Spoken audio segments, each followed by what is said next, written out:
Welcome back to the House of Mario. Without further ado, the 8-bit big band, hit it!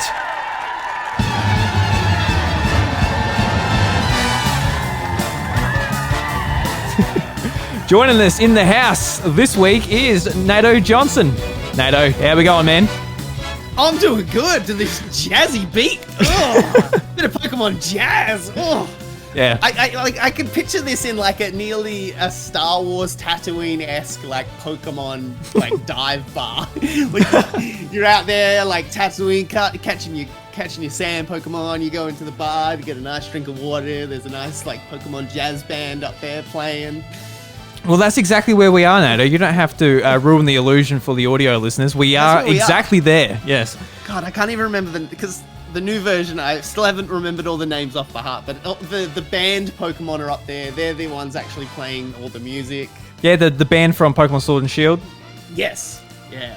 Those guys. One of them. Yeah, all them up there with their Pokemon instruments. Yeah, they're more rock though, I guess. So. Yeah, but I reckon they could pull off a jazz if they really wanted to. They're sick of doing rock. They've done rock their whole life. Now their fans are like crawling for something new, maybe some jazz. So they're trying to give that a go. And it's doing well. I'm happy. I'm sitting in my bar now, drinking my blue Pokemon milk. Your moo milk, just sucking on that. All right, enough Star Wars. We're talking about Pokemon. We are. How are you anyway? I'm good, man. I'm good. I'm excited to have you here, talk about Pokemon. Last time I talked to you? Probably on the podcast for Pokemon 2, or was there an event in between there? I'm not sure. I think we did a reaction to Sword and Shield. Yeah, we talked after. We talked after it was announced. So that's a while ago now. Yeah. What is your overall opinion? Like, well, you've had enough time to everyone has the initial review of a game when it first comes out, but now it's been like months. We've had DLCs, we've had time to kind of like you've given enough time. How do you think Sword and Shield kind of ranks up against the big ones? I don't know how it ranks, but I really like it. I really enjoyed it. I think the mechanics and what they've done for the competitive battling is fantastic. Obviously, the updated presentation for the graphics and that quite nice in battle, but the game is lacking in areas. You can see where they sort of cut corners to get the game out in time, since it is it's somewhat annualized at this point. But I think after all the hubbubaloo that went on with the game on the way up to launch, I think it's one of those things where it's like people like you and myself feel very passionate about the series, and like I think we just maybe have to let go and enjoy it for what it is. It's not going to be like, I guess, a perfect open world game maybe Breath of the Wild or something where a lot of time gets taken and it comes out when it needs to. We're never going to get like Pokemon Conquest kind of battle and stuff like that. God. No, probably not. But for what it is, it's absolutely fantastic. Really enjoy it. I think the new Pokemon designs are fantastic. Pokemon. Yeah, it was good. I love it as well. Yeah. What did you think about DLC? I think the DLC was awesome. Do you want it to go that DLC route, or would you like the platinum yellow versions? No, I think the DLC is exactly what the series needed. Just like a few months later, like, all right, I want a new place to explore, new Pokemon to catch, a few more tasks. Start from scratch again. In a platinum or Emerald. Emerald is the third version type of thing. Yeah, the third version. Yeah, the third stepchild. Definitely exactly what I wanted. But Nato, I'm loving our conversation. I love how we jump straight into it. But for people that don't know who you are, obviously I wanted you on because you're a very enthusiastic Pokemon fan. I absolutely love talking Pokemon with you. So this is just an excuse. We're recording this into an MP3 file for people to listen to, but it really is just an excuse to get you on Discord and have a bit of a chat with you. Even though we are at the bar, we did establish that, but we're at the Pokemon bar on whatever Pokemon's version of Tatooine is. So it's just very quiet now. We asked everyone to hush. Yeah, we run the bar. We're like two ex-Pokemon masters. We've walked in. Like the initial when we first walked in was like the shh. Oh, Jesus. Drew and Nato's here. Oh my God, that's Nato, ex-champion of blah blah blah. So look, we can just go, hey, Nato and Drew are here, and you can hear them in the background. They're there. They're there. That's all right. All right, hush. Thank you very much. So just to prove our point. Yes. But Nato, you've been a long-term fan of the series. You've been from the start. From the very start. So how old are you? What was your first, I guess, Pokemon experience, and how'd you get into it? I am like 33 in like a few weeks, which is like, yeah, I've been from the start. I actually in like preparation for this, I actually rang my mum today because like it's that long ago, and I was like I ring her. Like, how old am I? No, it was like, why was the reason we got Red and Blue? Like, because it's not this kind of age at the moment where you can just like load the internet up on your phone and go, what's the next hot game coming out of Japan, or what is the next hot RPG? I was like, did I see it in a magazine, or did I like... I know from stories my mum told me, I apparently always would look through magazines to kind of look. That's how I figured out I was going to be an Xbox boy rather than getting the new, like, what was it? It would have been the GameCube instead. Because I was a Nintendo 64 fan, and then I went from that to Xbox. I didn't go GameCube. I was never going PlayStation. Not many people did go GameCube, but... So which is sad because I missed out. Like we talked about before this that I missed out on the Ranger series, but I just realized I missed out on the Colosseum series as well because I didn't have a GameCube, and I still have. I keep meaning to go back and play Colosseum because I want that like story. Like it still had the feel of nearly a mainline game, but it didn't have the stock standard. You're a boy from the starter town, and you're gonna be a Pokemon champion. Very much not. Yeah, save the world in a different kind of way thing. So I would have liked to try that out. I might, if I can find a way to play them easier, I might try and find a way. Yeah, I really wanted a GameCube at the time. I only had my Game Boy Advance and maybe DS. Actually, maybe DS at the time, doesn't really matter. But I really wanted the GameCube to play Mario Sunshine and the 2 Pokemon games. And my mum must have went into a Game Traders and said, all right, I don't know much about this GameCube, but my son really wants one. And they said, you know what, Nintendo, they're shit. The PlayStation 2 is way better. And that's only what I gathered because mum come back and she said, apparently the GameCube's not very good. Would you like a PlayStation 2? And all my friends had PlayStation 2s. I could play those games as much as I wanted on the weekends. So I just went, you know what, don't worry about it. Don't worry about it. So... Fair enough. And it was only like years later when I came to that realization. I'm like, you serious? Because it could have just been like some PlayStation fanboy being like, nah, fuck that shit. Because they really shouldn't be working at a game shop. Yes. Oh, look, back then it was like still left over from the original console wars. The next console wars were about to begin. The Xbox versus PlayStation wars. They were like... The first gen Xbox didn't stand a chance. Like, even though it was better, I'll say that. For any fans out there, it didn't have the punch back then yet to fight PlayStation. It wasn't until the 360 era that it kind of stood on its own feet. But anyway, I've tangent way too far. The original story was I rang my mum to figure out why I got her to get me Pokemon, and she said like, I'm pretty sure because the TV show had just started here in Australia. And I apparently just loved the show. So I was buying the game. So we went out and bought Blue. I was a Blue boy. Ooh. Always have. I don't think I've... Oh, no. Oh, did I play Red ever? I don't think I did. Because Red, my middle brother got Red version. So he played that. And then eventually my youngest brother, he got Yellow version. So... we all had a version each, and even my next door neighbor, he had Red version as well. So that's probably the only game I did ever do the full collection, the 150 collection as well. And I think that was only because he wanted to do it, my next door neighbor. So I helped him out, and he gave me the Pokemon. But yeah, I started right from the start. I'm probably in the minority though that like started out on original gen, where I don't think first gen is that good. All right. Like, considering, like, compared to the other, like, in the same way, like, I know, man, I'm referencing Star Wars way too much tonight. I'm gonna stop after this last reference, but like, New Hope's good, but it isn't like Empire Strikes Back or Return of the Jedi good. But without the first one, we wouldn't have the rest. So like, you've got to give it credit. That's the only credit I give to Red and Blue, that like it helped start this franchise, because It's not good. I sort of assumed that you were sort of like an original No. Gen 1 Nope. person. In fact, No. I like hate on the people that like I'm actively a fighter against Gen 1ers that are like, oh, Yeah. it's not as good. The only reason Gen 1 has such a like hype behind it is because A, nostalgia, and B, all the Pokemon from that gen have had like 4 or 5 like remakes. Like Yeah, they look like redesigns. Almost, yeah. crap.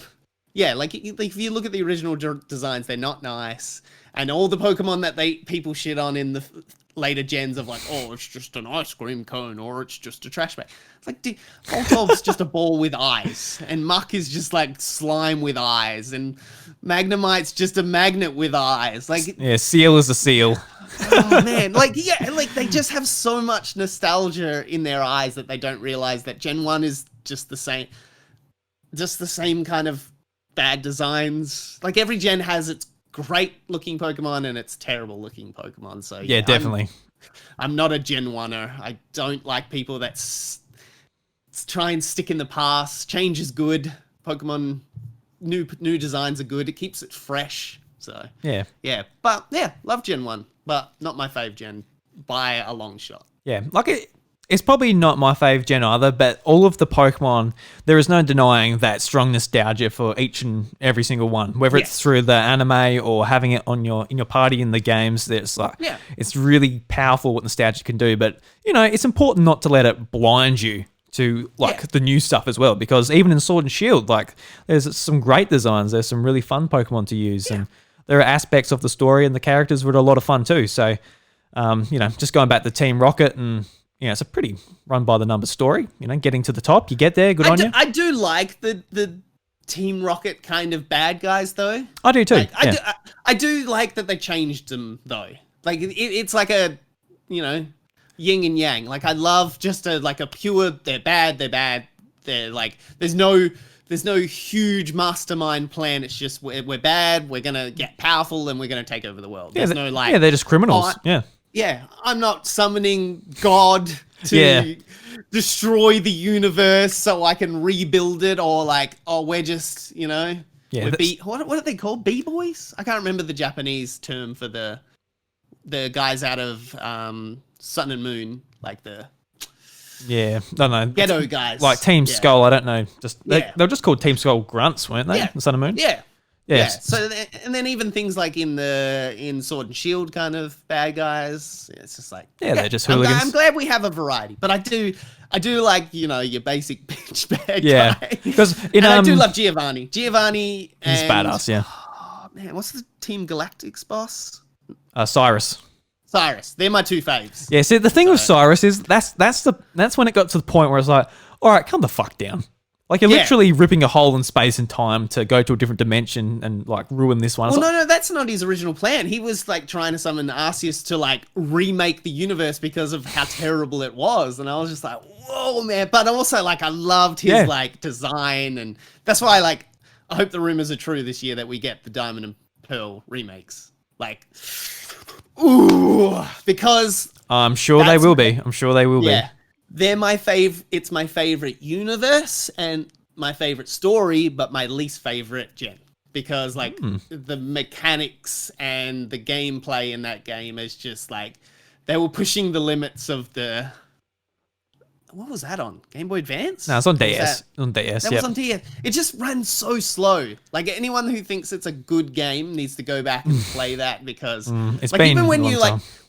when you one hit somebody, it would still like roll down, and it's just like, oh man, And then it was like driving in mud. Like, it's a fun time until you have to do like an 8-hour drive through mud. Like a cool like splash through mud's fine, and you go full driving. But if you have to drive like a cross country through mud, it's like, all right, this is boring now. Like, let's get to be the fair end. though, like Platinum did fix up a lot of that stuff. It sped up battles. It sped up just surfing and all that mundane stuff. But just like all of the, I guess, TMs as well, that sort of bogged the game down a lot, especially in the mid-game section. That's what I mean. I hope if a remake happens, it'll probably become my favorite gen if they kind of clean, like they keep the current like no HMs and all that kind of. That'll fix that game really well. Oh, it'll be the best game.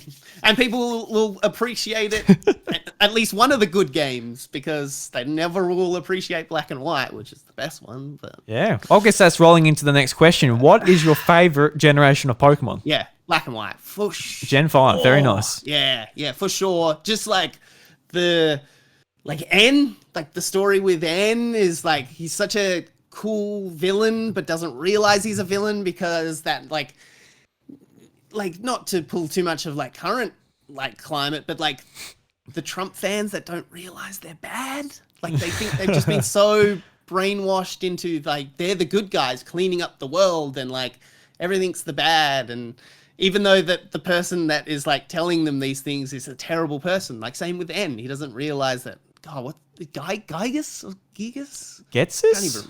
Getsus? Yeah. I think it's Getsus. Is this like terrible person with this ulterior plan? Yeah, he's just trying to get rid of Pokemon so he can use them all for himself, and he's got all the power. So he has the only Pokemon. While like N is like, no, I'm freeing Pokemon from humans because like, and it's in the same way that like Trump does, like half truths of like, there's enough truth in it to make you believe it that you don't realize the lies in it all. And it's like, like Pokemon are getting treated terribly by humans, which they are. Like if that was a real world, we would terribly use Pokemon, and they have. Like, what we hinted at before. There's been wars through the years that Pokemon have been used in, and like there'll just be bad trainers out there. Like we see it in the show. The guy that gave up that Charmander that Ash eventually gets just leaves him on a rock to die. Yeah, like the world is full of bad people, and I do disagree with sort of the reflection on the real world through like like animal abuse and that. I feel like just Pokemon and animals in the real world are just different things. Pokemon like to battle for the most part, so making them, they're not necessarily making them battle. They want to battle. So I don't really get that, but there will be like bad people like using Voltorb to farm electricity to make money and shit like that. Like a Team would be similar in the real world. Yeah, of course. Yeah. Have you? So here's my other question: have you delved into any of the manga for this? Yes. Oh well. Pokemon Adventures. I'll tell you what. Oh yes, you got the collections. Yeah, I've got them somewhere in my house too. Got it like right behind me for the video watchers. They can see the cover. Have you read Black and White's version? I haven't got that far, no. Oh, the N in that is so good. Like I want to. I've got to get. I'm a long way behind, man. I've only read like up to Gold and Silver or something. So I've got a lot more to read. Whoa. All right. So you've got some good stuff coming. But like the two main trainers in that one, like one of them obviously what's standard, I want to be a Pokemon champion, but the other one is what is in that one? Is it the movies that are in that version of that game? I think you can that's the side thing you can do, movies. It's not comic. Yes. I forgot what its real name was, but you could like dress your Pokemon up and do all that shit. So she's a talent agent for movies. So she like finds a Pokemon in the same way talent agent in real life does. She finds the perfect Pokemon actor for the Pokemon movie. Okay. And like her Tepig, she only uses it as an actor and ends like, you're abusing her because like you don't let her like do what she wants to do. You tell her what she wants to do, and then she's like, no, like she loves acting and stuff like that. And then she realizes that Tepig like wants to battle, like at least wants to try battling. Like she's always kept it away from battling, and then it causes this like existential crisis of like, am I a terrible person? And like it's so good, and it like. That's what the manga always does, like grabs the little bits from the game and then like makes a big story about him. And the end story is molto bene. Oh, I'm sure it is. 'Cause when I first read through like the original Red and Blue trilogy with like Red, it honestly blew me away. I think I went to Bryce. I'm like, this is fucking awesome. Like this is what I want the anime to be. The RPG I'm building at the moment, I'm using Red and Blue's. The manga as the storyline for it. Yeah, nice. I'm just building that in there and hopefully finding people that haven't read the manga just to kind of like show them like how cool the stories in as you said, anime. It hurts me every day that we don't have that as the anime. Like they won't ever do it because there's too much violence and like Yeah. adult themes in those books. We get the tease every now and again where it's like Pokemon Origins or like the Pokemon shorts they've been doing.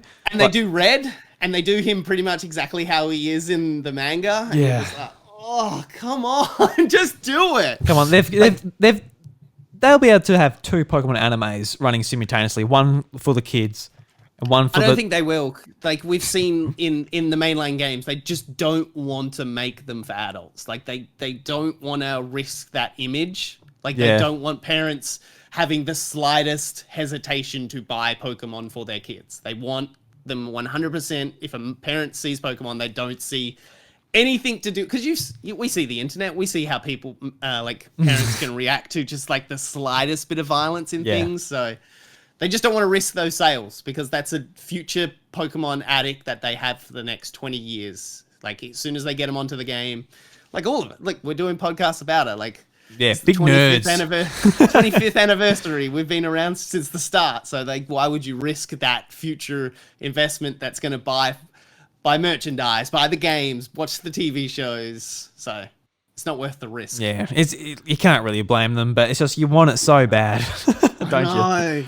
Because there's so many good stories they can tell in an anime-esque world. Because like that's always what I've said. Like Pokemon isn't an anime; it's a cartoon, because it doesn't have. It has an adult joke here and there, but so does every cartoon. But it's not written like most anime is in Japan, where like an adult or a kid can watch it and have the same amount of enjoyment, because they like give to both audience, while like Pokemon is 100% for kids, and if you're getting a bit of nostalgia from it. And that's where they sort of miss the mark a little bit, because the games sort of do offer that to a lot of us. Like they have the depth, they have the like what you're looking for as an adult, but as a kid you can easily play them as well, and they're very accessible. So it is kind of a shame that maybe the anime and that hasn't sort of taken that on as well. Yeah, well, I'm hoping this new season feels like it's got a different tone to it. I haven't seen it. I think it's out some dubs somewhere. Yeah, so the problem is it was exclusive to Netflix, and I'm like, oh, sweet, it's coming out for Netflix. But then, like, the day come, and it never popped up on my queue. I'm like, okay, so it didn't come out in Australia on Netflix? So I haven't really gone to, like, really look for it, how I can access it in Australia, but I was quite keen to watch it, and I still will be if I can do it relatively easy without having to jump through a bunch of hoops and downloading it off some, virus site or whatever. Yeah. Do you reckon they'll ever get rid of Ash, though? No. Ash is a good boy. I like Ash. He's alright. Oh, I hate Ash. You hate Ash? And then because of Ash, I don't like Pikachu. See, like, Ash is... I'm quite fond of Ash. He's I've grown up with him. He's still 10 years old. I feel sorry for the lad. I'm 26 now, so it's a bit awkward. Our friendship sort of become a bit awkward because of that. Going through puberty and that sort of become a bit weird when he's still, trying to make like sandcastles. I'm like, I just want to go out to the clubs, man. You want to come? Then he can't get in because he doesn't have an ID, and I'm like, it's just ridiculous. But some seasons have done it well. Like the Sun and Moon season, like that felt a bit different. Yeah, that was especially good. Like it even ended up with his first victory. So yeah, and it was just nice. It was like a slice of life anime, really. Each episode is like a different wacky thing, because that's what I mean. Like that one, felt like a child anime rather than just a cartoon. Yeah, I did like that one. Even the art style was a bit like it's really anime. different. Yeah. It was good. So this might be a hard question. Just whatever first comes to your head. But what are your top 3 favorite Pokemon? I know number one. Number one's Gengar, easy. Mm-hmm. Like I knew Gengar. Yep. That's half nostalgia and half just like he's my best boy. And I like any version of Pokemon that has him in it, I have. So like in my Pokemon home, I probably have like, I don't know, a good 12 different Gengars from different versions. Like sometimes I had a battling Gengar or a catching Gengar, whether I use it. Does that mean look? Yep. That's the one that lets him not run. That's main look. Yep. Yeah. Yeah. And then, so then, I think a new up and comer was Mimikyu. Ooh. 100%. Wonderful. Yep. Then third, this feels like now I'm choosing between children. It does. Because I recently went through what my top 25 are going to be for an episode. And I'm like, oh shit! Like the top 10 are relatively straightforward, but then like the other 15, I'm like, I don't know. And especially when you got to order them as well. Like, I'm that much of a nerd. I have them on a Google Doc of like my favorite Pokemon. Oh well, Let's have a look. Let's have a quick look. How many do you have listed? I think it was just like my Pokemon. Here we go. So what are there's they? There's definitely Gengar on there. So this is the battle team apparently. So it's Gengar. That's my Gen 1. Then Houndoom. He was just like when Dark Pokemon got introduced. Oh, my heart dropped because I like psychic Pokemon were my self-appointed nemesis in Gen 1. Yeah. Because like my neighbor, he using the like Cinnabar like rare candy cheat. Sometimes the last place you were caused that Pokemon to appear there. Yeah. And last place he'd been was like Cerulean Cave, so he could just farm Mewtwo's there. So he had a full team 6 of Mewtwo's, and like my pride wouldn't let me just do the same trick and get my own set of Mewtwo's. So like I just tried to find every different way to try and beat Mewtwo's in Gen 1, which was near on impossible because there was just like there wasn't a real good ghost moves to do super effectiveness, and the only other thing was bug at that time, and there was no real good bug types. They weren't. No. So my idea was getting a whole team of Jolteons with Twin Missile because they had the speed to sort of keep up with the Mewtwo, but nothing else to keep up with them. And then Twin Missile just did not do no damage in that team. So then when like Gen 2 pops and like they're like, we're introducing Dark types, and Dark types are super effective against Psychics, and Psychic moves don't affect them at all. And I was like, oh my god. So like I was like, I love Ghost and Dark now. And then one of my favorite dogs ever, like in real life, are the Dobermans. So like Houndoom is just this like demon version Doberman. So I would like fell in love in Gen 2. So that was Houndoom. So that's wicked, yeah. He's been up there for a while. Shed Ninja. Oh, my little ghost bug boy. Oh, I just love the idea that he's just like the leftover shell and like the dead husk. And also like his cool little trick that like his Pokemon ability where like you couldn't hit him unless you were doing a super effective move. I just thought it was just such a cool, like a lot of abilities up to then were kind of like, you do more grass type damage, or if you hurt, you do more damage. And I was like, none of these sound like cool and unique. But then like Shed Ninjas was like, you can't hit him unless you do super effective. And I was like, yeah, I can dunk on people that don't understand Pokemon, because anyone who's a professional battler knows the type matchup. So he's not that, like, if you really think about it, that ability wasn't that cool. But in my mind, I was like, I love him. And if the other team doesn't have anything super effective, you're just like, haha, you can't get me. So it was a good thing. Mimikyu is definitely on there. Hydreigon, finally, a drag, because I always loved the dragons, but I was like, I didn't want to, like, I felt like I was like betraying my ghost types by being a dragon trainer, and like, so was everybody. Everyone was a dragon trainer. Like all my friends, they all wanted to build dragon teams and stuff like that. So I never delved into dragons until Hydreigon, because he's, what do you call it? Dark Ghost. And I mean, Dark Dragon. So I was like, yes. And also he's a cool three-headed dragon. He is really cool. Yeah. Yeah, I loved him. And then Weevil. Weevil was my dragon killer up until like Fairy was a thing. Like he had the speed to usually outspeed most dragons, and that ice was usually double effective against most dragon types up until like later gens. So love me a Weevil. God, and he was my main in Pokémon Tournament as well. Oh, cool. If I wasn't using Gengar. Like if somebody had played against me a lot, I'd be like, all right, I'm going to change it up, because they know how to beat me now with Gengar. But then I got a whole bunch more lists for here's my ghost faves and here's my dark faves, but that's a long list. So I love it, man. You just sat down one night or 1 week even and just like, I'm going to hash out what my favorite Pokemon are. I'm going to write them down. And I'm going to have them just in case I'm talking about them on the podcast. I haven't updated that with the Sword and Shield stuff yet. So this wasn't even. This was just one night I was bored, so I was like, all right, I'm gonna hatch it out and get my favorite types. So if somebody asked me what would be on my 6th team now, these are my things. But now, Ghost Dragon Boy might be on my team. Yeah, I was about to say, is Dragapult on your team? Because that seems like it's right up your alley. He is on my Sword and Shield team. Yeah. As well as the Corsola. Sword Galarian Corsola. Yeah. And even Yanmask as well. That version of Yanmask. The thing it evolves into it. Love that one. Looks awesome.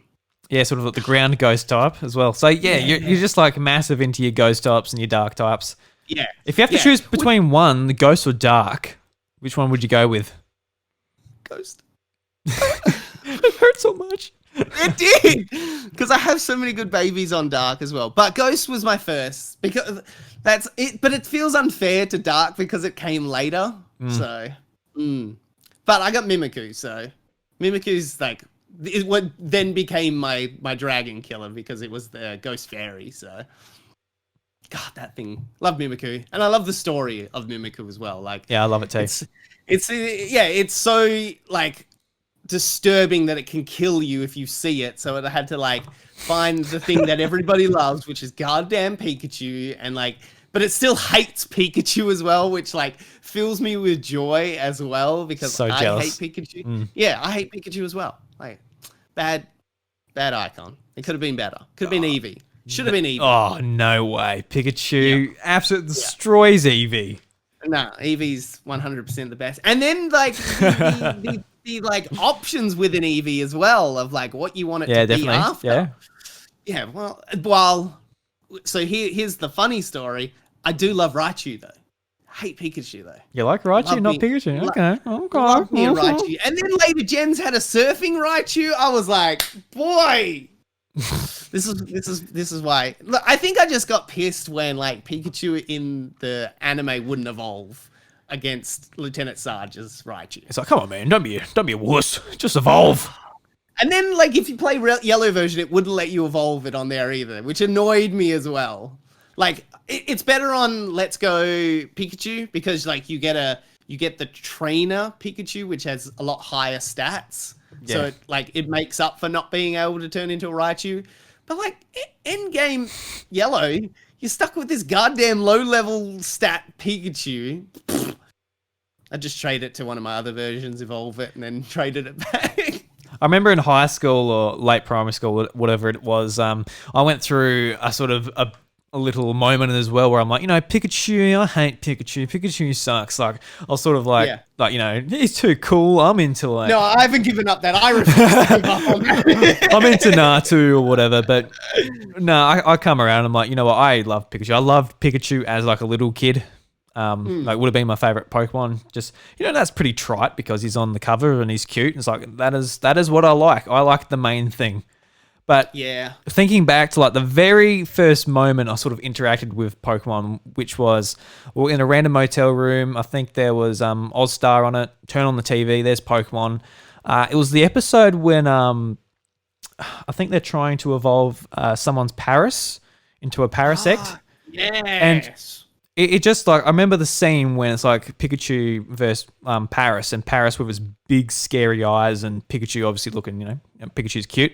I just remember that ingrained in my head, and it wasn't until maybe a year, or could have been a month. It feels like years, but it's probably like literally a week when you're 4 years old or whatever. But I just remember just being obsessed with the anime and all that, and I didn't know about the games for a long time.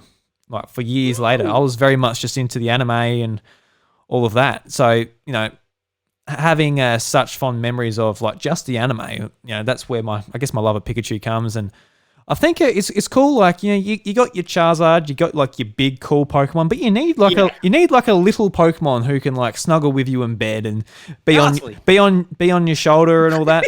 Kind of like my dog. I've got a little Jack Russell, so I'm used to like a little fluffy electric thing getting around. So I'd love a little like Ghastly to kind of like and like that's there's the two reasons I do love like Gengar and Ghastly and Haunter are like it was like, yeah, there was a special events for, you know, like the legendary birds and like Gengar. I mean, not Gengar, Mewtwo. But it was like, like in the same way, like Snorlax was like a big thing because you had to do all the stuff to get a Snorlax. Like, you had to do all of this stuff to finally be able to even see Ghastly and Haunter to catch them. That like they felt special in that red and blue to me, that I was like, oh, I love, like I had to do all these things to achieve these things.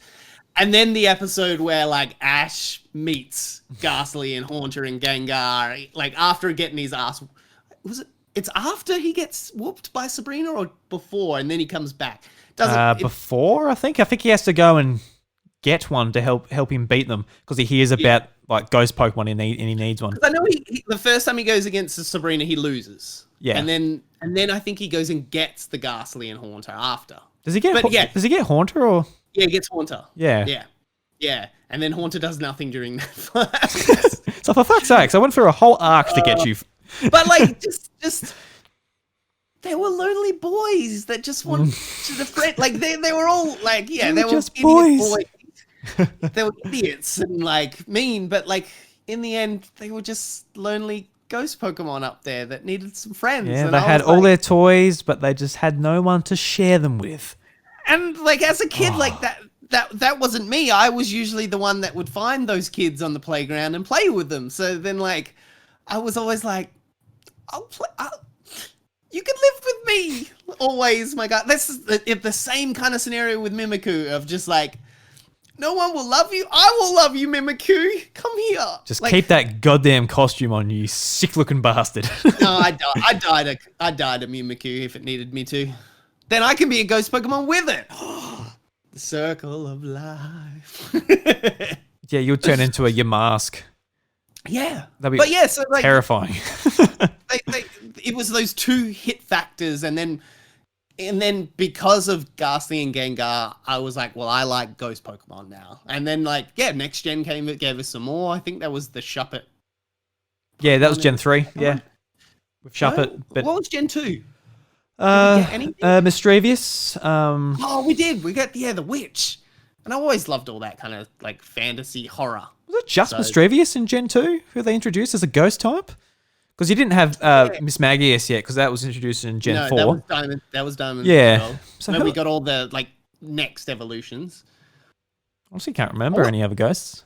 I'd love that again. Like, I do love the like, you know, the hit of the month kind of thing they do in every game, where, you know, like your mega evolutions or your Z powers and stuff like that. But I'd want to see another like Diamond and Pearl of like, here's another set of evolutions that are always going to stay in the game, or just like leave stuff in the game, you know, like maybe. I like Mega Evolution. I didn't like Z powers. I didn't like Z powers. I liked they just into one hits that like made everything feel cheap, while like Mega Evolutions and what is it called in this one? The Super Size? Dynamax and Gigantamax. Dynamax. I like Dynamax as well because you've got that time limit on it. So I really like how Dynamax works mechanically for like the online competitions, because like any Pokemon is viable to do it as well. You can, and you've got 3 turns, and generally like all of the moves are based upon what type they are, so they all sort of become the same. So I really like that, and obviously the Gigantamax forms, like they look cool, but some of them aren't as viable as the others. But that's what I mean, even if they're not viable, they still look cool. Yeah. Like love them. So like a Mega Evolutions, I thought they were cool from like a design point, but it sort of come down to like there's a pool of 30 to 50 Pokemon that you need to revolve your team around. And that's where it sort of I didn't like it for that, but I did like it for like being able to make some useless Pokemon viable again. Yeah. Like in the end, it was some of the best Pokemon they made better, like, you know, like a Mega Garchomp or something like that. Garchomp as well was already a massive influence in the competitive scene, and now we'll make it even bigger and better. And it's like, no. But there's like some Pokemon like Mawile where it's like, Well, he's going to mega evolve that for sure. He's not going to just have a freaking Mawile just doing nothing. Yes. You know? Yeah. But it's still just like, yeah, some Pokemon again that I wanted to use. Like even like Shuppet, like that wasn't a like I love Ghost type and I loved him in like having him, but he wasn't really useful if I wanted like a good strong battling team. But now I'm like I can Mega Evolve him and make him cool. But as you said with Dynamaxing, that gets rid of that effect as well because I can just Dynamax my Shuppet now instead and use him for those kind of reasons. So. Yeah, but I like Mega Evolution. It stole a little bit of Digimon. Like, that was good. The old rival. Ugh. Do you have any favorite Mega Evolutions, or just like pretty much for your favorite Pokemon, like Gengar and stuff? I was about, I know. It's so like, but he did look so cool. He got like the third eye, and he kind of like looked nice. Melted into the ground. And like on Pokémon Tournament, he looked awesome. And like, they fixed his shiny for his Mega Evolution. He's actually got a white shiny rather than just a bit pale. Yeah, which made me sad because it messed with my memory in that I thought normal Gengar turned white. But whatever. So disappointing. But even just like all of the starter Pokemon, like I liked all their Mega Evolutions. Yeah. I wish every starter eventually got one. That would have been cool. Like just to kind of like starter Pokemon. For most people kind of drift off unless you have the nostalgia of having them as your first Pokemon because not a lot of them are viable for like end game content in brackets. So it was cool to have them like, if not as you said, like if you're going against another human AI, they know a human person, they know what you're doing. But if you're versing like, the battle towers and all that, it was fun to like, have your Venusaur that you grew up with, or like your Charizard, you can make him awesome, even though he gets 2 Mega Evolutions. Greedy. So favoritism on that goddamn Charizard. But like he makes them so much money. Oh, that's so that's popular. When they did that huge voting, like we just saw how popular he really is. Yeah, he didn't come out on top either. No. Don't know. No, there was some good surprises that I loved that were in there. Like Greninja won. Yeah, boy. And Greninja is sick, but it's just unexpected. Oh yeah, but how cool is he in Detective Pikachu movie? Oh, he's awesome. Like just in everything, he's just a really well designed Pokemon. Like that's a good question. I'm going to ask you.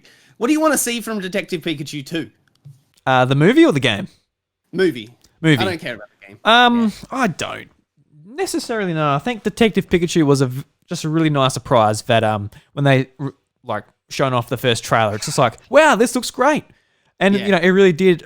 They did a live action Pokemon movie really well, which was just really unexpected. So I don't really. They did a video game movie well. They did a Pokemon movie well. Yeah. It's so I don't have any expectations. I'm just like, all right. What Pokemon do you want to see in it then? Like, what do you want to see on the big screen? What Pokemon do you want to see on the big screen? Because you've seen Pikachu now. So, like, what's some of your favorites other than Pikachu you want up there on the big screen? Okay, so this one comes to mind because it's not featured in the anime at all, from what I gather. But I want to see their take on the Porygon line. So Porygon 1, 2, and Porygon Z. Especially Porygon Z, because Porygon Z, it's basically a computer virus, and it's just going spastic all the time. So I just want to see how technically we got Porygon in the anime. Yeah, but they banned that. And then they've been so nervous to go back to it, I feel. Yeah. So yeah, that's one of my favorite Pokemon. I feel it would be very interesting to see that. Apart from that, there's just like do you want like a Lugia Ho-Oh-esque? Because we got Gen 1's, big boss, Mewtwo. So what do you think the big monster is going to be in the next one? I don't know. I don't know whether they'll sort of go more, I guess, modern with like the Xerneas sort of thing with the Dynamax shenanigans that's going on, or they might just have their own take on it, which they kind of did with the original movie, but they still had Mewtwo and all that in there. Yeah. I think I'm just happy with whatever they give me as far as the movie goes. To be honest. We did have the Arceus, Dialga, Palkia statues in the big bads. Kind of off. No, spoilers if you haven't seen. There's a statue there. Oh my god, fuck you, Nato. Well, no, I said he was the big bad guy. So yeah. whoops. You can see that from a mile away, though. Yeah, I hadn't played the game, so I was just like, yeah. I like 100% got into that because I thought it was going to be bad. So I like got in there, got my popcorn and switched my brain off. And I was like, I'm just going to sit here and enjoy this. I'm not going to think about it. And then now like, it's like one of the only Blu-rays I own because like it's my movie that I'm like, I want to watch something nice when I fall asleep. Like I want to lull myself. I want to see those beautiful birds fly over, those boof ants like running across that field. I need to watch it again, man. I haven't watched it for like a year or so now. It's on Netflix, so I need to boot it up. Yeah, I definitely don't watch it like nearly monthly. What are some of your favorite Pokemon movies then? Like, obviously, Detective Pikachu would be up there by the sounds of it. Do you have any others that are? Oh, that's number one on the list. Sure. Yeah. I like the Mewtwo movie. I like the extended Japanese original movie. Oh, look at this guy. Look, real fan, not the extended Japanese cut. Well, wait, have you watched the original version? I don't know. I don't know if I have. Holy, what's like extended in it? half an hour in the start of the movie, like where you get to see like the original guy who creates Mewtwo, like his whole life story and why he's creating the Mewtwo, and because his daughter died, and you get to see her in like, what would you even call it? Like psychic space with like baby Mewtwo, and they like come up together and they grow up, but then she like dies because he's like growing Mewtwo to try and get the genes to try and help her live. And she has the 3 starter Pokemon, and they're the ones that like eventually, you know, when Mewtwo walks out with the Blastoise, Charizard, and which one did I miss? Venusaur.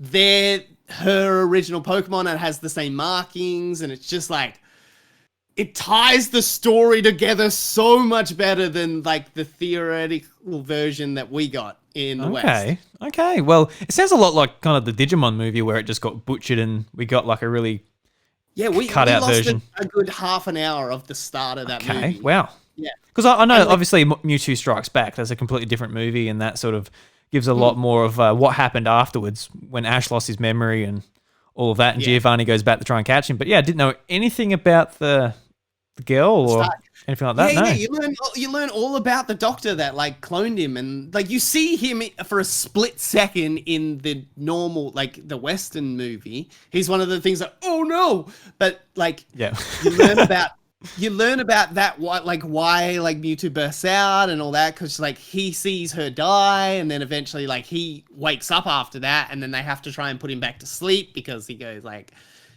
psycho for a while, and then he sits in like stasis for another like 20 years, and then eventually like he has the remnants of the memories, but he can't remember them properly, and it's like, and that's why he clones those original starters at the start. Like that's why he has those Pokemon with the different markings and all that, because they're the Pokemon he grew up with in like clone heaven and stuff. Oh, it's wild. It's really good.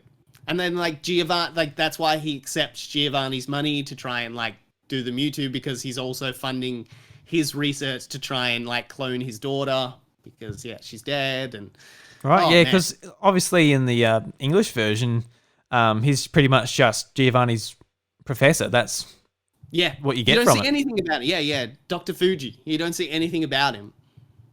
So yeah, it's wild. Got to admit, my brain is a bit blown. I didn't know about that. Yeah, just try and find the subversion of that movie, like of the original movie, and it should have that start bit in it. Like, it's a whole half an hour extra of that movie. So it's nearly like a hour and a half to 2 hour movie, rather than like the 1 hour, 10 minutes. It actually is. Jesus. Yeah, because I remember like my brain was blown when I heard about the Digimon movie as well. How that was like each bit was expanded right out. I'm like, really? Well, there you go. I think it's I think 4Kids does all of them. Like 4Kids is notorious for messing up animes. Yeah. Like they cut off the the last 2 seasons of Yu-Gi-Oh because like they have rules of like no drugs, no alcohol, and no reference to like religion. Like that's always cut out of all of the stuff they dub because they just don't want kids to do. And then because like in Yu-Gi-Oh the last 2 seasons are all about like, you know, what was it, like Norse gods or something like that, and then like people are dying, and so I think it just ends Yu-Gi-Oh the first kind of like series because like they couldn't find a way to edit it around it, so they just got rid of the last 2 seasons of it. Same with like the next season with like Yu-Gi-Oh GX, they got rid of like whole arcs because they were just like, we can't reference this because people die or like a person is becoming a god, and they even had trouble like trying to figure out what they were going to do with the Egyptian gods in like Yu-Gi-Oh. Right, yeah. And yeah, so they didn't even make them goddy-ish. They were just cards, while like in the original cuts they like are more gods, and oh yeah, it's wild. So yeah, Pokemon it suffered the 4 kids kind of. That's why we got the bloody donuts. Yeah, the donuts instead of the rice balls. The rice balls. It's just like, oh yeah, Western people are not going to understand what rice balls are. It's like, what? I remember as a kid just looking at it being like, I guess Japanese donuts are different? Yeah. I guess. It's a jam donut. And like he bites into it and I'm like, that doesn't look like jam in there either. It's got black on it? What the hell's that? Yeah, like, why did they put jam inside that rice? And why do they call them? I thought it was an Asian thing to call like rice donuts. So like I grew up a long time thinking they just called rice balls donuts. Look, at the end of the day, we're going to be watching Pokemon because it's cool and we're kids. And instead of changing things, actually teach us something. Goddammit, teach us that in Japan they eat rice balls. The wrong thing. Yeah, they teach me the wrong thing. I could have been an idiot and been over in Japan, and I'll be like, hey, can I get some of your donuts? And they'll be like, what the fuck is this guy on about? Because if we get that, you want to be taking your Pikachu to the water gym because water conducts electricity and that is the best way to victory, I'm pretty sure we can understand that maybe in a different culture they eat rice in a ball form. I'm pretty sure we could have figured that out. But then again, you can use water to apparently electrocute ground type Pokemon. So, aim for the horn, the classic example. But saying that though, like the Pokemon game developers like took that and like added it as an ability now. Like what's it called? Like Lightning Rod. Lightning Rod? Yeah. So but it cancels out most of the time. Like you use it to cancel electric attacks. Yeah, literally Lightning Rod draws electric attacks in a double battle. Nullifies them. Yeah. But Pokemon movies. Let's get back to that. I do like the next set of movies as well. Like it's a good D&D campaign. I've always wanted to turn that second movie into like a D&D campaign of like you're just heroes that have come to these islands to try and like collect the balls, and then like have that scenario of that bad guy coming in and taking Zapdos, Moltres, and Articuno, and then you have to verse them at the same time. You can like come into that campaign as like an end game character, like have like a championship-esque team, and then try and fight it all and team up with Lugia and figure out the puzzles. It'd be a great one. Like even the next movie, I don't think is a good movie. The one with the Unknown and Entei. Yeah, but that's the one I've watched the least out of like the classics. Yeah, that and there's one other bad one. I can't remember. Well, they're not. Let me reference that. They're all bad-ish in their own ways, but the Entei one is just. I don't know what they were thinking with that one. Like it just. Every character feels bland, and I don't even think Ash is that exciting in the first place. So for me to say like normal Ash is exciting compared to that Ash is just. But it would be an awesome dungeon run as well for an RPG or something like that, just to kind of go up the tower and fight like mythical versions of things that the Unknown are summoning in front of you and solving Unknown's puzzles and. God, it'd be good. It'd be great to do that one. But I do like the Ranger one. Like I do love that Ranger movie Oh, yeah. with the Malfi. I always forget that one. It's been a long time since I've watched it as well. Malfights. What the one that like Oh, Manaphy. Manaphy, yeah, the one you can breed, but then the breeded thing doesn't evolve. And, yeah. You can breed an egg and Fiona hatches out, and it's just like a different looking Manaphy. Yeah, but then there's like some cool lore ones with like what's the grass mythic? The little Selby. Yep. Yeah, where like it sends him back in time and he hangs out with that kid, and then that kid ends up being Oak in the future, and like I completely forgot about Pokemon Forever. That was a pretty decent one. Yeah. And like has that cool lore of like Oak knows who Ash is like from the start because he remembers him from when he was a kid. That was it. Yeah, that was a mind-bending movie. When you get to the end and it turns out to be him, and Professor Oak like was the one who invented Pokeballs and stuff. It's like Looper, and oh my god, and yeah, because like Ash inspires him to do it, and then like because of his little like sketchbook, he's like, I'm gonna do a way to like categorize all Pokemon, and that's why he makes the Pokedexes, and it's just like, yeah, every movie has a little bit of a smartness to them that I like appreciate. Like overall, they're not the best movies. Like no. I can't really point to many anime movies that are good. Like people, even like Dragon Ball Z fans that like love the movies. I'm like, they're bad. You know, they're kids movies. You know, like they're not perfect. You can pick them apart, but especially for us, I guess, when we have that nostalgic lens to look on them on, you know, they're good. They're fun. I think that's what they need to be. I just don't like them because they're not canon, really. Because like you can't put Ash properly in places because like he's with these people, but he's got these Pokemon, or these Pokemon have got these abilities, so you can't really. Yeah. So they just can't be canon. So then, like when you're playing Pokemon like Red, can you be like, oh well, Professor Oak actually invented the Pokeball because of him seeing me back in times? Like you can't fit that in, but I don't know.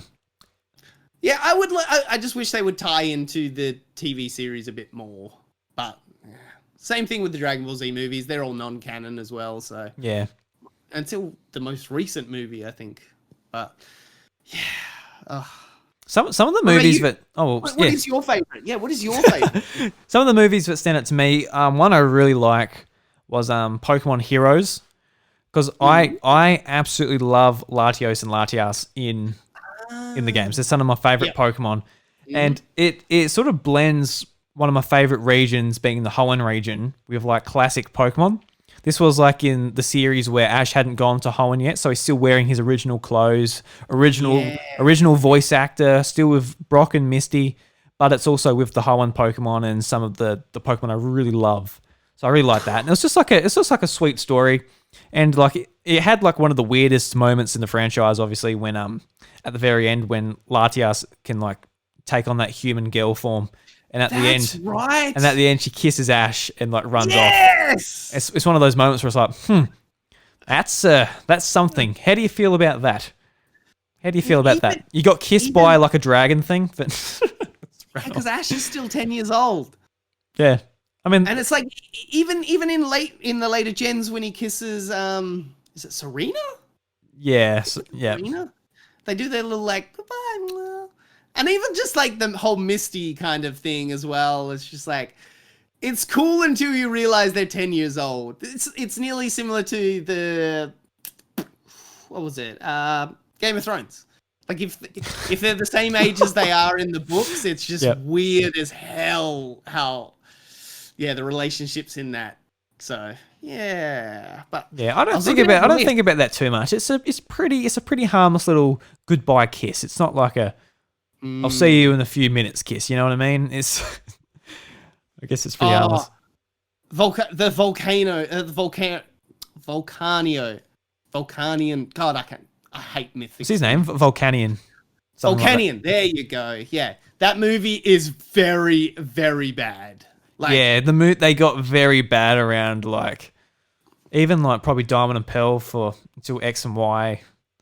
Maybe X and Y? Yeah, I guess that was about X and Y. Yeah, I remember the black and white ones. They actually did two versions of the movie. One's like a black version, one's a white version. It's exactly the same, except that they switched around the Pokemon. Yeah. And like, regardless of that little gimmick, the movie sucks. It's really bad. Yeah. Like, it's awful. The Rise of Darkrai, did like that one, but I'm a big fan of Darkrai, so that was kind of easy. Actually, Destiny Deoxys was pretty cool. Yeah, that was Destiny really cool. And the one with Genesect as well. I like the Genesect one. Don't think I've seen that one. Don't think I've watched it. Mm. One of the more recent ones, I think it was 2019, Pokemon I Choose You, which is sort of like a 2017. 17 was it? Yeah, it was a recreation of like the first few episodes of the Pokemon series. I love that. And it's really cool. Yeah. It is kind of a shame that they really emphasize the remix. Like obviously Brock and Misty aren't in it, and they've got brand new characters. But I do appreciate how it is the start of Ash's journey with Pikachu, and they implement like Pokemon from later generations than Generation 1. And Ho-Oh was really tied into the story, obviously going like tracking down the Rainbow Wing and taking it off. Even though Ho-Oh didn't technically exist, like you see him fly across, but like that was just a random model of a Pokemon that they just put in there, and it wasn't until later gens in Gen 2 that we finally got Ho-Oh, and they were like, oh yeah, that was Ho-Oh. And I was like, that doesn't really look the same as Ho-Oh. Yeah, that's one of the coolest moments, honestly, when it's like years later, they're like, this is a legendary. Yeah. Like that was nuts. The movie after I Choose You is one of my favorites as well. The Power of Us. I did love it was like, it was finally a movie that didn't really center around Ash. Ash is there, but he didn't feel like the main character. There's a bunch of characters, yeah. Yeah, like the others characters were the main characters and they were kind of telling the story. Ash was kind of nearly us, the like viewer. He was just there to kind of help them tell their story. Where like, as I said way earlier in the podcast, like I'm over Ash. Like I want a new protagonist. It would be nice just to kind of get a different feel. And that movie it's not the best movie, but it kind of gave me that feel of like, this is what it could be like if other person took over. Yeah, so. It's just a fun movie, like following like Zeraora and all the stuff that happens with him in the forest and whatever. Yeah. And then we got the Mewtwo Strikes Back movie, and that just hurt me. Yeah, that sucked. Yeah. That's real bad. And we got Secrets of the Jungle. I haven't watched that one yet, but that's the one with the new mythic for Sword and Shield, the grass. Zarude, yeah. Yeah, Zarude. Yeah, I don't think it's out for us yet. I think it was in Japanese theaters not that long ago, like a few months ago at the time of recording this. But yeah, I'm looking at this list. I'm not seeing anything else that I'm kind of like, yeah. Like, there's a lot of them, and a lot of them were pretty ordinary.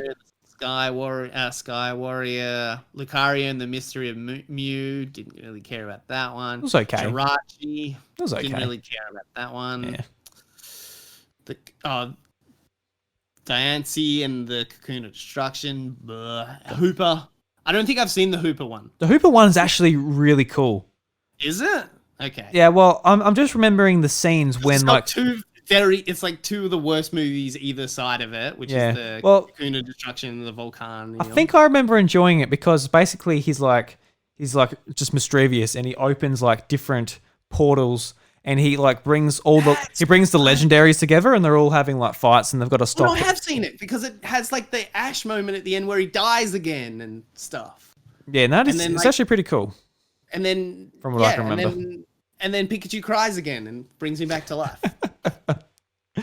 Oh, it's just like actually talking about the Power of Us, like the brand new movie. Was it like the recreation of the first Pokemon movie? I Choose You, yeah. Just like the bit when like Ash turns to stone and Pikachu cries, like that moment just totally missed the mark because the music wasn't there like in the original. Like it just had like no music, and it kicked in at the wrong time. I'm just sort of watching it, being like, man, this missed like the most pivotal moment of the film. Yeah, I kept pushing through that film because I was like, I'm just gonna give it a chance. I'm giving it a chance. No, all right, it's bad. It's just bad.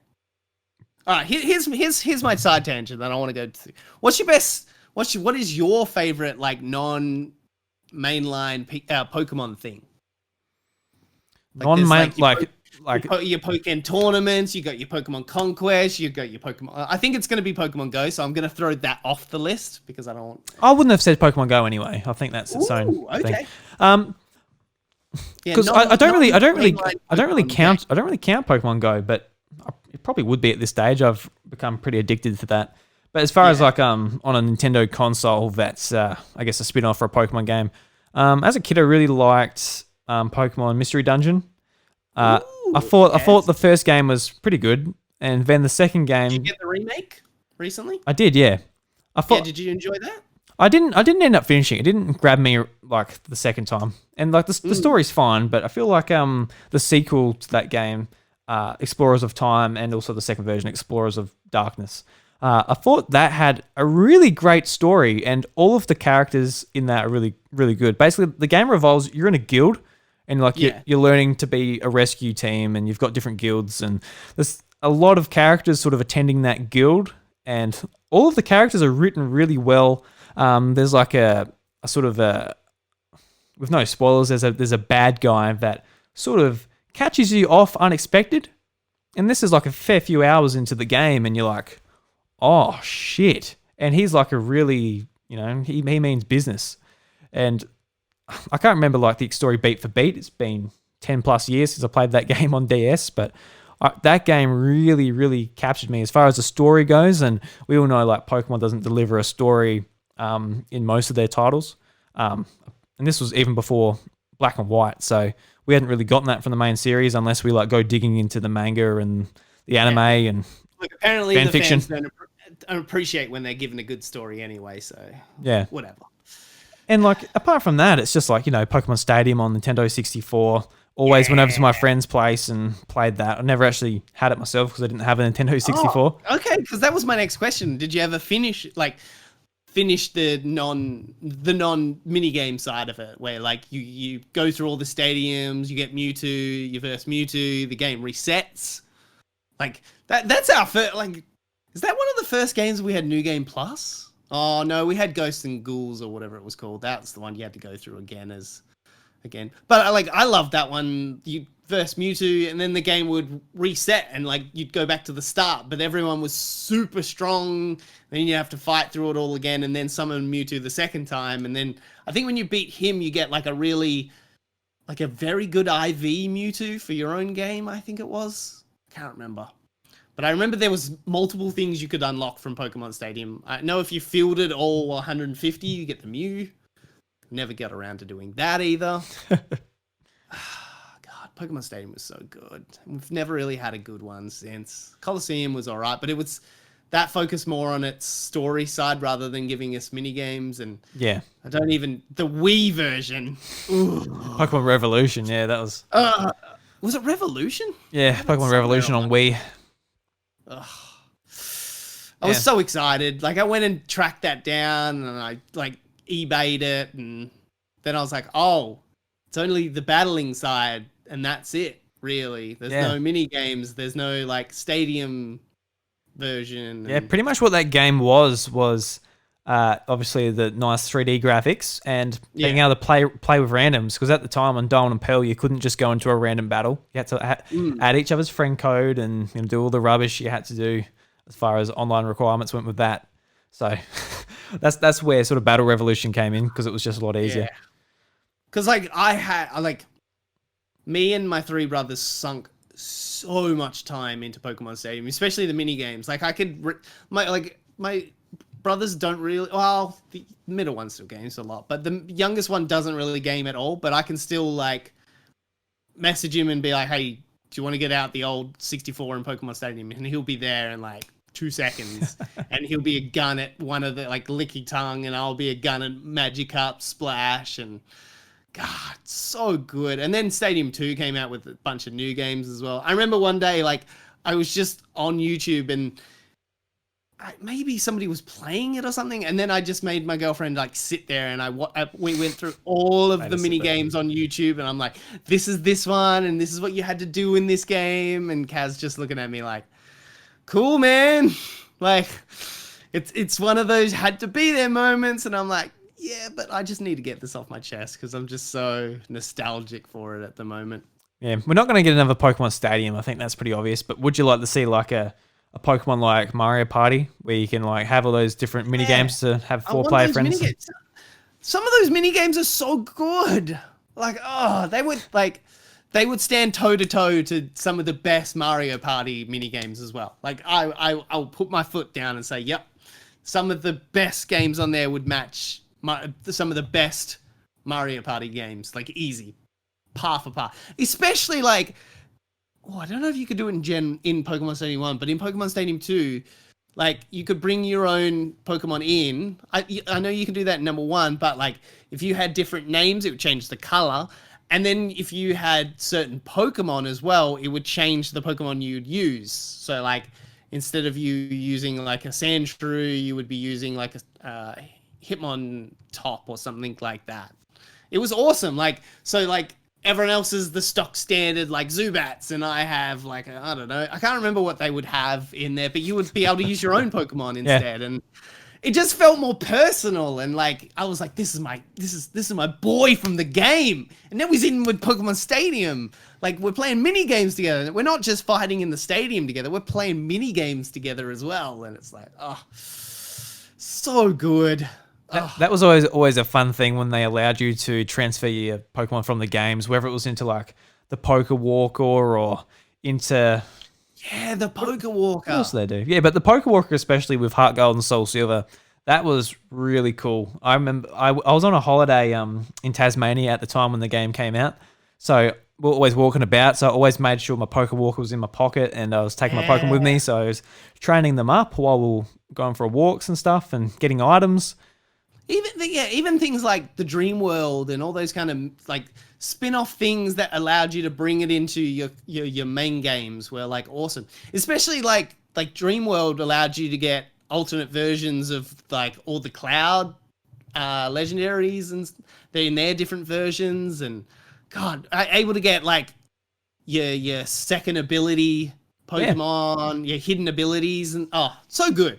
Like I just never as the grinder. Like I don't want to sit there for hours. Like I want to do something different to get my cool stuff. Yeah. Well, actually, I've been thinking about this while we've been talking too. Like the main series games, how do you generally play them? Like, do you play through them and be like, that's a fun story and stop? Or do you play for hundreds of hours later and grind up and collect Pokemon, or get Pokemon ready for battling to go online, or how do you typically play through Pokemon? So here's my start to finish. I get the game, I play through, catch whatever I need to on that first run through, and just enjoy the game for what it is. And then I'll usually build a Ghost Dark team, like either a mix of the whatever new Ghost and Dark are in that version, or even just some I haven't played with yet. And then just breed them, send them to another version. Well, now it's easy because you can just send them to home. But like, send them to whoever had the other version, and then just, start the game from scratch, bring those guys all over at level 1, and then just play through the game with my cool team. And then get to the end, and then, start collecting all the Ghosts and Darks from each version. And that's pretty much every gen I've done. That's why, like, I have multiple versions of every Ghost and Dark, whether it's to get hidden abilities, hidden moves. So I just have a version of everything now from every gen. Yeah. So you're not interested in like getting them all, catching them all, getting all the forms, everything, but just like the specific Pokemon you really love being the Ghost and Dark types. They're the ones you nail down on. Yeah, like if Pokemon was real, I would be a gym leader. Like that would be my that's what I want to do in life. Like I want to be a gym leader. I want to chill with my Ghost Pokemon. I want to teach people how cool Ghost Pokemon can be. Don't listen to the Pokedex that tells you that they're serial killers and stealing souls and stuff like that. They're like sharks. They're misunderstood, all right? They've got bad rap from the Jaws movie, and now everyone hates them. So from actually killing people. Hey, look, sharks do that in real life as well, but that's because we swim in their oceans. Exactly. There. If you don't want to get eaten by a shark, don't go in the water. I don't know. Exactly. But also it's over farming of fish and forces them to come inland, and that's what causes them. Same with Ghost Pokemon, all right? We do all these bad things that allow them to like do all their stuff, and my ghost boys are just misunderstood. Also, my poor dark type. They're always badly represented because most of the villains. That's literally what they are. Yeah. Well, no, they have them as well. So yeah. So it's like. So I've got to. So that's always my fun thing, and then I genuinely enjoy the story of like going in there and beating the bad guys. Like I love the rivalry against like a Giovanni or who knows, any of them. Just like, Silas, like just, especially when they have dark types. I'm like, you don't deserve, you're using these for evil. I'm going to come in and beat you because you're using these precious babies as bad guys. You're forcing them to be bad guys. I love that. So I always love that. Like, I love just losing myself into that and like pretending, that's because like that like if that was you had the ultimate wish to do anything, that would be my thing. Like make Pokemon real and be a gym leader and go out and fight the bad guys with my Pokemon. Help the world. Yeah, I remember as kids, me and my friends, we had a thing called like imaginary Pokemon. We had like our own party, and we'll go out and be like, oh yeah, I've got a Mudkip, and you know. Obviously, a lot more expressive back when you're a kid. Be like, oh yeah, my Mudkip's actually like in the water playing, and it's like, yeah, my don't know, Whalmus splashing in there too. And like we're all just like imagining we've got these Pokemon and playing with them and stuff. It was a lot of fun. So it's sort of that's as real as it got for me when you said, oh, if I had a wish. But that'd be so good, wouldn't it? I know it wouldn't work out the way we'd want it to work out. It'll like. No, destroy the world. Have you ever like sat there and really thought if Pokemon were real, like all of the like, you start tearing it to pieces of just like, oh, here's all the like ways it just wouldn't work, and like, especially like the idea of like, is there other animals at the same time as well, and like, I don't think there are, but in the anime there are like. In like Misty's gym, there's a tank of just normal fish, and there's other examples of like normal birds and whatever. But I don't think that's how like the Pokemon world is really. I think that's just inexperienced early anime. We are eating like not only Moo Moo milk, but we're eating Moo Moo steaks as well. So, and then yes, like people like pet owners will argue that like animals are sentient and stuff like that, but like there is no denying that Pokemon are not sentient. Yeah, like all of them are smart, you know. Yeah, so like when you're killing it for food, real ethical kind of like. So everyone in Pokemon world would nearly have to be vegan because like, and they aren't. Ooh. But they aren't. So yeah, woofa. But even like the Pokemon that. They have clothes.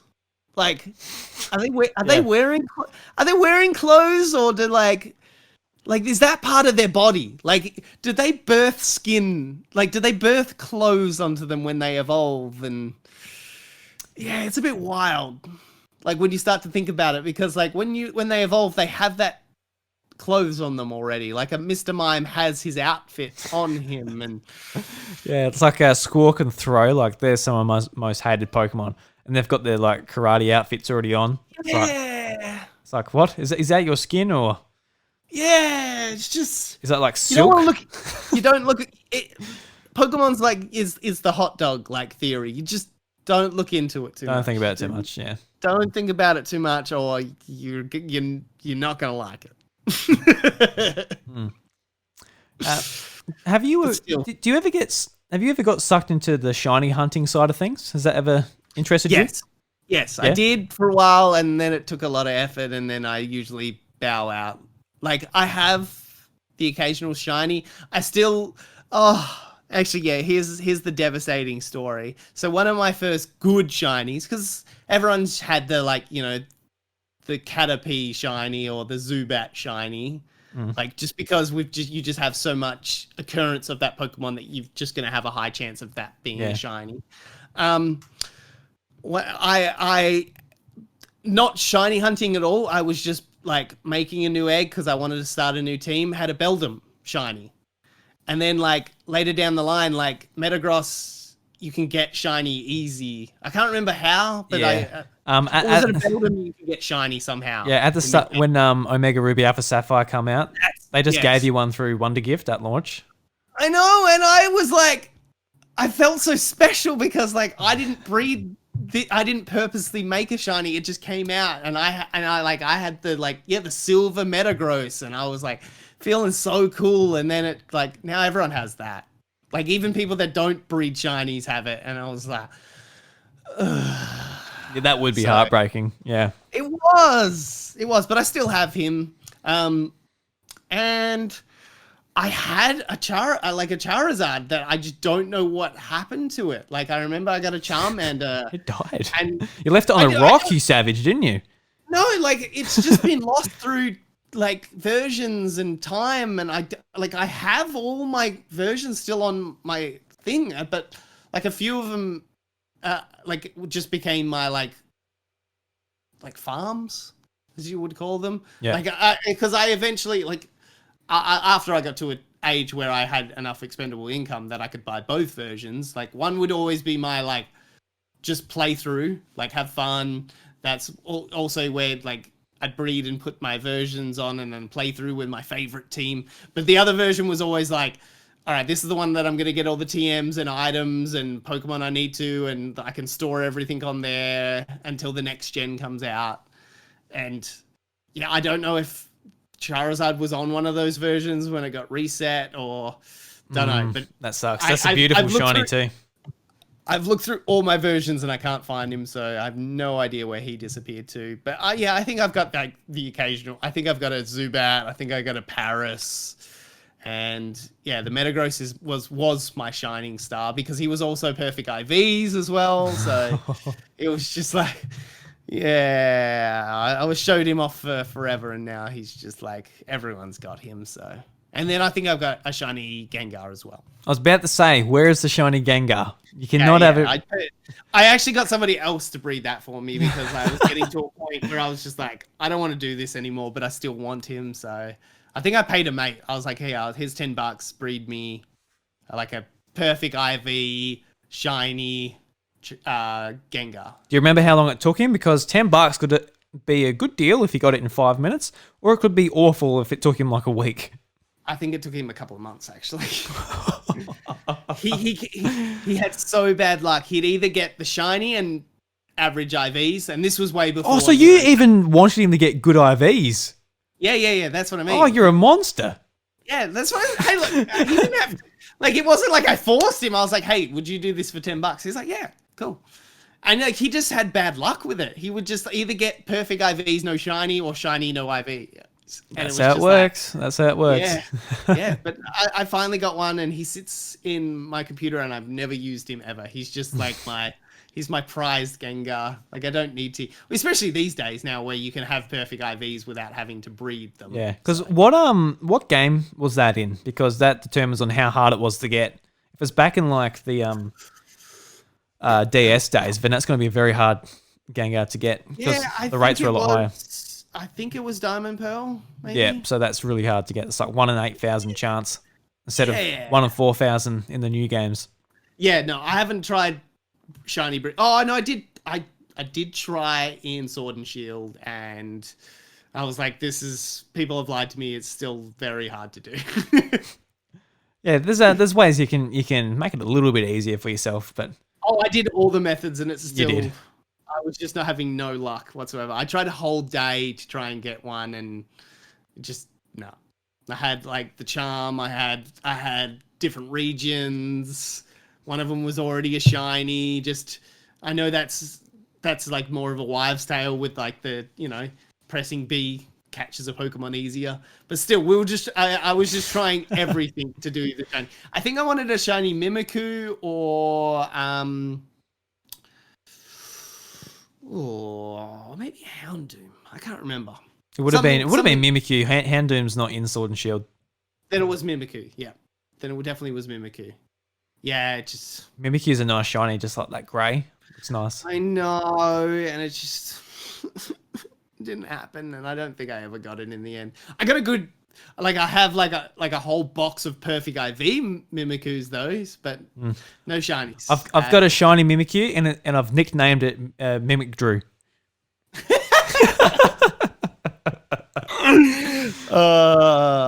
Yeah. So that's a nice, unique one just for me. Yeah, just rub it more into me. Yeah, just rub it right in. I guess. So where do you? So, I'm gonna steal the spotlight again. Where do you want the next region? Where do you want the next region to be based around? Because now they're kind of based around like a country. Do you want it to be the Australian one? Oh, Australian would be sick. Australia would be really cool. Yeah. Or would you like it somewhere else? I mean, I'm happy wherever, just as long as it's unique and different, and it sort of makes sure that the Pokemon designs based around that region can be cool. What about Africa? Yeah, that would be awesome. Yeah. Obviously, there's so many animals unique to that place. America, which was black and white. We've had Paris, France, which was X and Y. Mm-hmm. We had Hawaii. Then we've had UK. So, what are we gonna get? Well, even a South America, like a Brazil. Yeah, that'd be sick. So there's just so many places where it would be awesome to be located in. I think just like the idea of Australia would be really cool as well. Yeah. Well, obviously very biased. I'm from there. I would love to see that represented in one of my favorite series. But we've got a lot of unique animals. I know that like the koala, the kangaroo, and all of that have been done. Yeah, that's what I mean. Like, I'd love Australia, but we've got a lot of Australian animals in other versions already. Like, even the koala. Like, they've taken the koala already. Like, that was going to be a big one. It's a bit of a shame, actually. Like, they introduced the koala in a Hawaii-inspired region. It's a bit weird. Yeah. I forgot its name, though. Very forgettable Pokemon. Like, we didn't really get Stouthound in the UK, which is, like, one of the most British-looking dogs ever. So, yeah. Migrated over to the US, I guess. Yeah, who knows? Yeah. Do you have anything you're definitely keen for, or you're just sort of happy with whatever like me? I just want a good story. I want a black and white-esque story again. And I want a sequel as well. Like, I want that black and white too again. Yeah, the idea of a sequel was absolutely fantastic, and I'm very sad that with Sun and Moon, the year after, they're just like, here's a little bit of a remixed version. Oh, like, don't even get me... Oh. Ultra Sun and Moon was an insult to us all. Like, it should have been the version we got, not the second one. Like... I agree. Yeah. That was a very frustrating moment.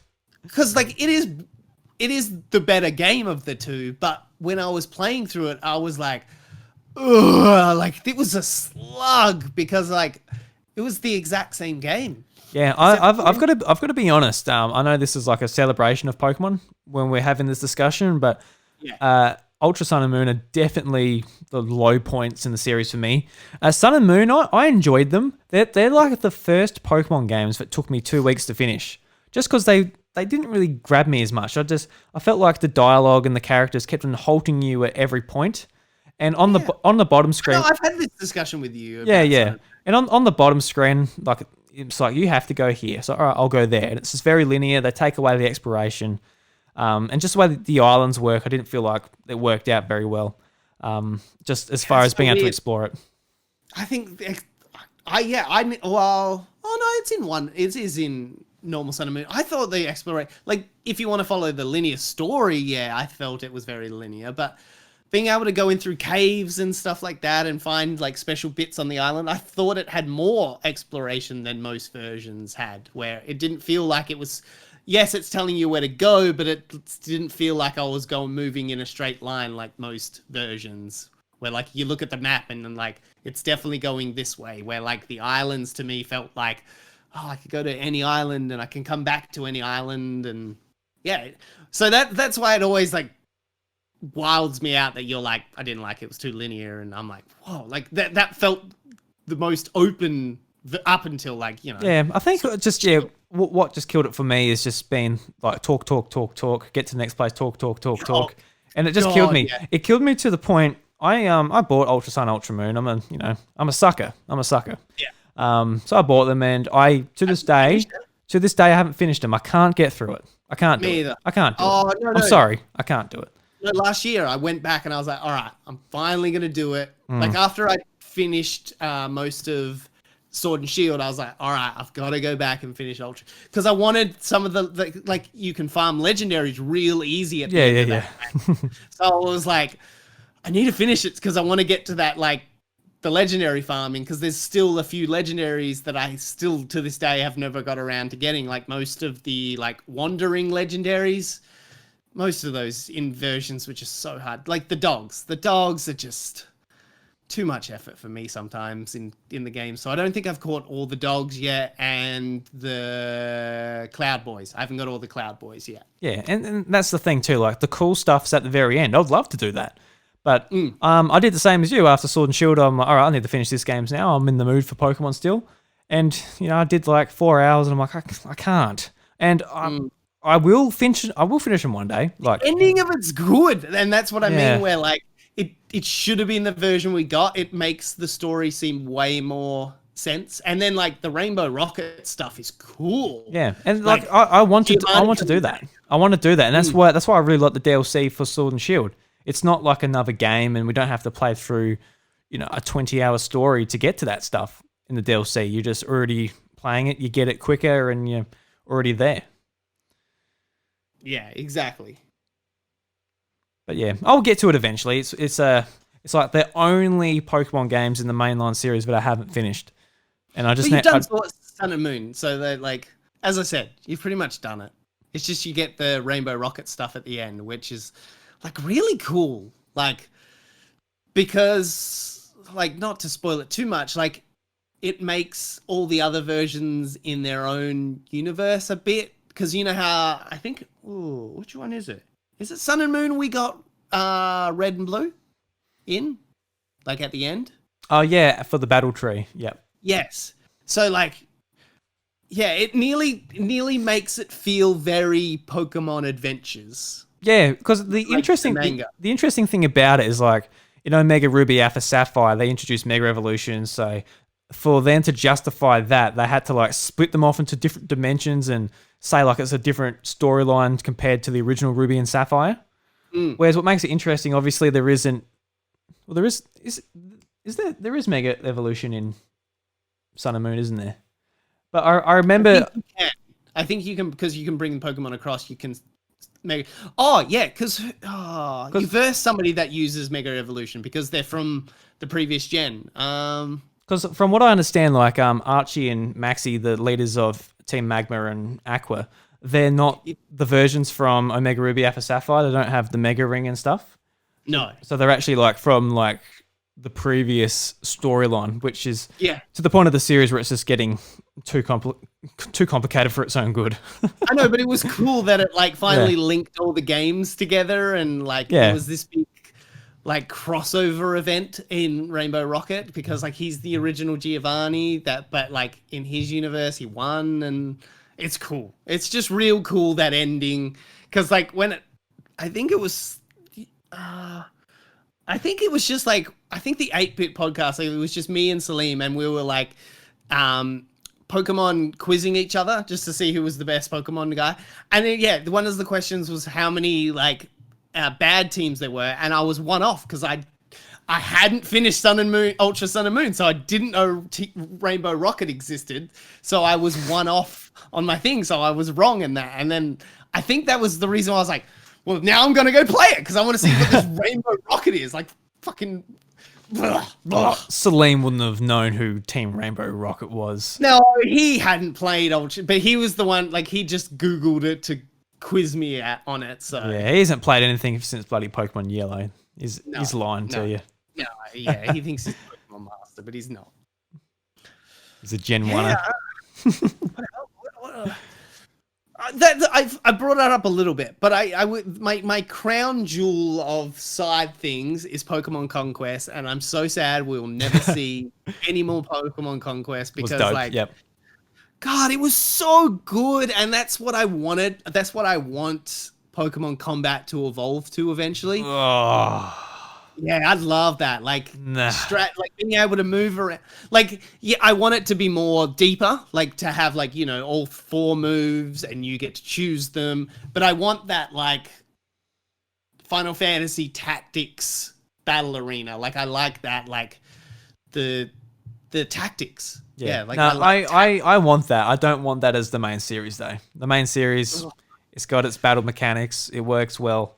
And the thing about it too is like it's not my favorite genre. Like with Fire Emblem and even Conquest, like I love Fire Emblem aesthetically, the characters, everything, but I can't enjoy it. I'm you're not a fan of that style. Yeah, unfortunately, like Three Houses, I love everything around it, exploring and like the interacting with characters and all of that. But when it gets to the battles, I sort of just want it to get through it. I don't get that much enjoyment sitting there and really thinking about where stuff's going in that. I just want to sort of go, all right, let's get through the battle, let's level up, you know.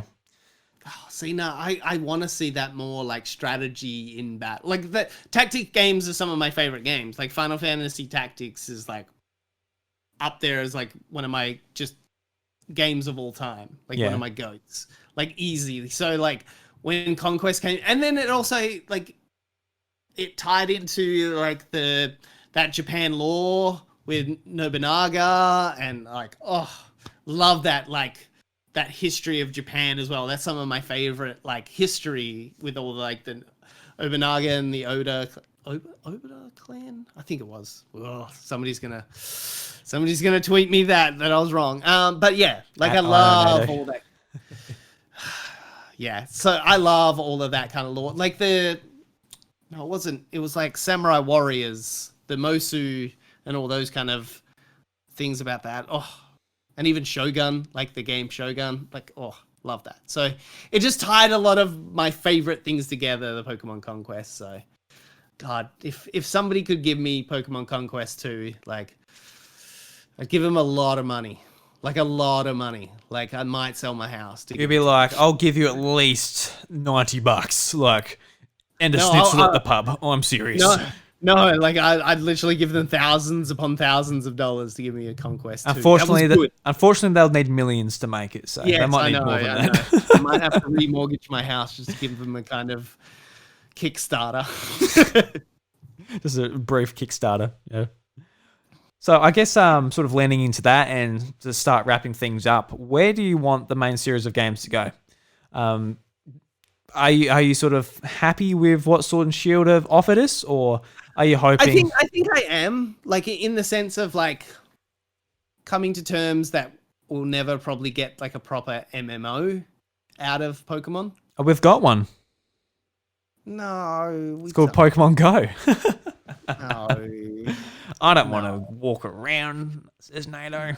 Oh. Yeah, I want to play video games. If I want to walk around outside, I would go play sports. What kind of sport are you just walking around?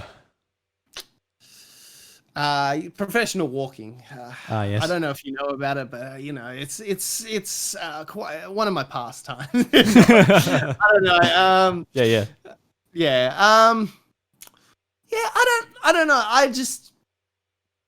I'd love to see a crossover. Like I would, like when I used to fantasize about making a Pokemon game, I wanted to do like nearly a Stadium-esque version where like you can plug in whatever version you have, and that's where you can start. But then like it has all the regions. Yeah. So then, like, you like similar to like an Ash kind of scenario. Like once you finish a region, you can maybe keep one Pokemon, and like you have to start from scratch again, and like nearly have how like have you finished Gold and Silvers at least in the Pokemon Adventures? Yeah, I did. Yeah, so long like, time ago, mind you. You know how like Red and Blue come over and help in that storyline, and like I want like crossover stories, and like you help Gold and Silver in another version while after you finish your journeys in Red and Blue and something like that. Like we're on console now. We've got the room to make a bigger game. I'm being like Wish style, I'd love an MMO, but realistically, I know we're not going to get that. So like realistically, I'd want like a 2 region or a 3 region or even like a crossover region, like Pokemon Action, and it's like it has every region up till Pokemon Action. Yeah, it has every region up till now, and like, yeah, cross some stories over. Like you can fly to each region because, yeah, I don't know. I love Like- that because that's like the fan fiction every Pokemon fan has. I still remember, I can't remember when it was, who it was, but it was someone from Game Freak. And they basically said, that's not fucking happening. Like they basically said, yeah, nah. But they also said that about having it on console. So they got forced. They got forced to. Nintendo merged them together. So I know. And I'm glad. But that's also why, like, which version was it? I think it was Let's Go or something. Like, they didn't believe it was going to be like a viable thing, so they just didn't put much effort into it. And then they were like, oh no, that's what Sun and Moon. No, Sword and Shield happened. Like they realized they had to actually pour proper assets into it because it was going to be a lot harder than they realized, and how much Pokemon fans were actually going to buy it. So yeah, it'll be interesting to see what the end of 2021 shows us with I guess remakes of Diamond and Pearl. At the time of recording this, we don't know anything about them, but we'll get remakes this year, but I want to know what we get next year, like our new gen next year. I hope we don't get a new gen this year. Like, I just don't. No, it won't. If we get a new gen this year, it's not going to be good. Like, they'll probably just have the same engine. So, the terrible Pokemon fans are going to whinge that they use the same assets again and blah, blah, blah. Who fucking cares? If it's a good game, you can use any asset again. All right? Reuse the assets from the Game Boy Advance games. Have the sprites. That'd be nice. I actually kind of miss the sprites. So, have you seen like some of the reset assets they used for like Mario back in the day, where like the bushes are actually the clouds as well? Yeah, that's like, awesome. That's so cool. That like anyone that doesn't understand reusing assets haven't done any art related project or made anything creative, because I don't even mean video games. Like artists, like, I don't know how many times I've reused a soundbite and then just re-edited it and stuff like that for podcasts and all that. Like, it's so much effort to make original content. That's just like, just let them make something good. Who cares what they read? Yeah, it's just the expectations for the series moving to the console for the first time. It's just people had expectations, and I think while it's not necessarily on Game Freak's part that they didn't meet those expectations, but I think there is like a level where it is like more not acceptable, but more in line with what Nintendo's doing on the Switch and what other companies are doing on other consoles. And, you know, technically Pokemon Sword and Shield wasn't on the level that you look at other major Nintendo franchises at. And I think a lot of people would love to see it at that point. And it'll get there eventually. This was that's what I mean. I reckon these next games are going to be massive because like, yeah, like as I said, like they didn't want to put them on this console. Could you imagine going from like the 3DS to the Switch? It's pretty much like going from the, I don't know, Nintendo 64 almost to the PlayStation 3 or whatever analogy you want. Like it's a massive jump to HD and HD textures from like a under 480 screen on the 3DS. Like it's just massive. So because there's a lot of stuff that came like not 100% proven because it's Nintendo and that you'll never get the full story, but there was like a lot of journalists that were like they had so much trouble porting everything over to Switch. Like they had like it cost them so much development time trying to bring assets across, and they had so much trouble, and they had to bring external Nintendo people in to give them a hand with things, and that's why they were so far behind. And so they're going to build this next one hopefully from scratch, and like because they just know that it's just going to take them too much time to bring stuff across. And then they also have the stuff they've made in Sword and Shield that they can kind of bring across. And I don't know, I just the wild area did meet my expectations. Like I didn't think we're gonna get this massive MMO from Pokemon. Like it's Game Freak, they've always done handheld games. It's just wild to have the expectations on them to make. Like I'd love them to, but it's just, and they're not a big company. Like we think because it's the Pokemon company that they're this massive rockstar sized game studio, while like Game Freak is they're forcibly small. Like they keep themselves small. They want to stay small. Yeah, they're between 100 and 200 people. Mm. So yeah, that's relatively small. So I'll say it's better medium-sized team for a franchise like that. Yeah. It's small for a AAA, yeah. Like Yeah. yeah. So Compared to like Assassin's Creed and that has like thousands of people across the world working on it. yeah. And even then, they still outsource to other companies to do small assets and all that. Like even things like Destiny, like they get whole other companies to help them with parts of the game and DLCs and all that stuff. So yeah, it's just current game development is a whole new ball game. Yeah, and it's also kind of rubbish. Like I'm passionate about the series. I've got a lot of things to say about it, how I'd like to see it go. But at the end of the day, I'm not a game developer. I don't want to tell people how to do their job, much like you and I wouldn't like people to tell us how to do our job. But also we have to keep them to a standard though, because like of course, the stuff they just leave out of games sometimes, you can't let them get away with that. They're like, oh, the Battle Frontier missing from Omega Ruby Alpha Sapphire, and they literally put a sign there saying that it's being built. I'm like, that is awful. Yeah, this is like one of the features that defined the generation you're remaking. Why isn't it in there?